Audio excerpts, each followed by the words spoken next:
కాకినాడ జిల్లా గండేపల్లి మండలం తాళ్ళూరులోని పుష్కర కాల్వకు అనుసంధానంగా ఉన్న తాళ్ళూరు లిఫ్ట్ ను ఇరిగేషన్ అధికారులు వై జగదీష్, సిహెచ్ రామలక్ష్మి పుష్కర నిర్మాణంలో భాగస్వాములైన మెగా కంపెనీ పిఎం మురళి రైతులతో కలిసి పరిశీలించారు.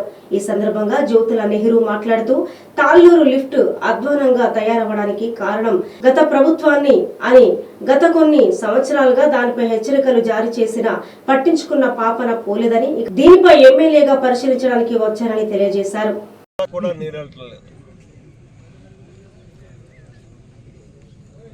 నరేంద్రపట్నానికి వెళ్ళట్లేదు. వీటికి కూడా ఈ పుష్కర నీరుతో తాళ్ళూరు లిఫ్ట్తో సంబంధం లేకుండా ఏదైతే ఏలేరు రిజర్వాయర్ కోసం ప్రత్యేకంగా ఏర్పాటు చేశారో పురుషోత్పట్నం ఎత్తిపోతల పథకం, అది మా గ్రామాల నుంచి వెళ్తుంది. ఆ పైప్ లైన్కి పైపులు కనెక్టివిటీ చేసినట్టయితే ఆ 3 గ్రామాలు కూడా సస్యశ్యామలంగా పండడానికి అవకాశం ఉంటుంది. అదైతే ఒక 5 కోట్లతోటి అయిపోయేటట్టు పని. ఒక ఎన్నికల్లో ఒక ఎమ్మెల్యే అవడానికి ఖర్చు పెట్టే నిధులంత కూడా కాదు అది.